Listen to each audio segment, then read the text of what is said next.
আজকে যদি কাউকে বলা হতো যে তোমাকে বিল গেটস শিখাবে কিভাবে টাকা কামাতে হয় কিংবা ওয়ারেন বাফেট শিখাবে কিভাবে টাকা কামাতে হয়, কেউ কি চান্সে মিস করতো? সবাই এক পায়ে খাড়া যে আরে বিশ্বের নাম্বার ওয়ান ধনী ব্যক্তি আমাকে শিখাতে আসছে। তো আমরা এমন অনেক মানুষকে দেখি এবং চিন্তা করি যে ওই মানুষটা আমাকে শিখাতো কতই না ভালো হতো, ওই মানুষটা এই বড় ভাই আছে এই জন্য খুব ভালোভাবে শিখছে, ওই মানুষটা এই বাবা আছে কিংবা চাচা আছে যিনি ওকে বিজনেস শিখাচ্ছে। আমরা অনেক সময় আফসোসগুলো করি, কিন্তু আমাদের সবার কাছে একটা জিনিস আছে, সেটা হচ্ছে বই।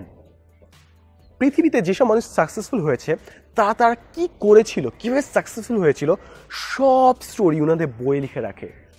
ওই বইগুলো পড়লে কি আমরা অভিজ্ঞতাটা পেতাম না? কিংবা এখন আরও এইজ তো আরও মডার্ন হয়েছে, এখন হচ্ছে ইউটিউবে এমন অনেক মানুষ আছে যা তাদের সব জিনিসপত্র শেয়ার করেন। তারা কি আমাদের মেন্টর হতে পারে না? তারা কি আমাদের টিচার হতে পারে না? তারা কি আমাদের বড় ভাইটা হতে পারে না যে আমাদেরকে জীবনের সব ধাপগুলো আস্তে আস্তে করে শিখিয়ে দিবে? বাট আমরা কয়জনই ওই জিনিসটা চিন্তা করি।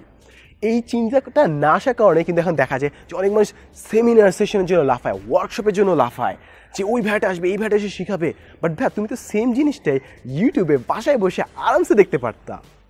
তো স্টিল কেন ওই জিনিসটা নিয়ে লাফায়? হ্যাঁ, কিছু কিছু ইম্পর্টেন্ট, কারণ সব ক্ষেত্রে তো আমরা বাংলাদেশি জিনিসপত্রগুলো ইন্টারনেটে পাবো না। সো ওই জন্য কিছু ওয়ার্কশপ, কিছু সেশন সবসময় করা উচিত এবং এগুলা মোটামুটি সবসময় লাভই দেয়। কিন্তু যে জিনিসটা আমি বোঝার চেষ্টা করছি যে আমরা অনেকে যে হতাশ হই যে আমাদের কেউ নাই শেখানোর জন্য, এই জিনিসটা কিন্তু আমার প্রযোজ্য না।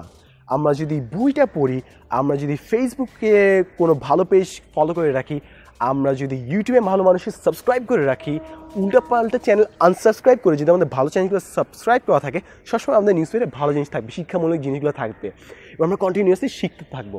এবং আরেকটা খুব ইম্পর্টেন্ট জিনিস হচ্ছে to not reinvent the wheel, অর্থাৎ চাকা আবার আবিষ্কার করার দরকার নেই। কেউ একজন বহুত বছর আগে চাকা আবিষ্কার করে ফেলেছিল, অনেক বছর লেগেছিল চাকা আবিষ্কার করতে, এখন আমাকে আরও 200-300 বছর লাগে চাকা আবিষ্কার করতে হবে না।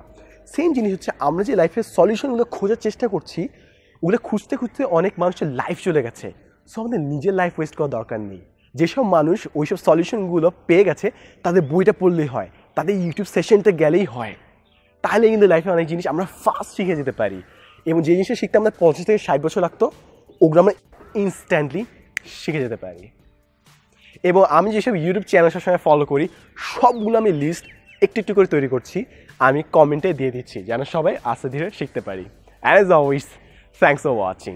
এবং আপনার প্রিয় ইউটিউবার কিংবা বই কমেন্টে টাইপ করতে যেন না ভুলেন, কারণ সবাই একসাথে শিখলে কিন্তু সবাই একসাথে এগিয়ে যেতে পারবো। এবং সবাই একই জিনিস থেকে শিখলে কিন্তু সবার সেম মেন্টালিটি হবে এবং একই জিনিস নিয়ে আমরা ডিসকাস করে জিনিসটাকে আরও এগিয়ে নিয়ে যেতে পারবো।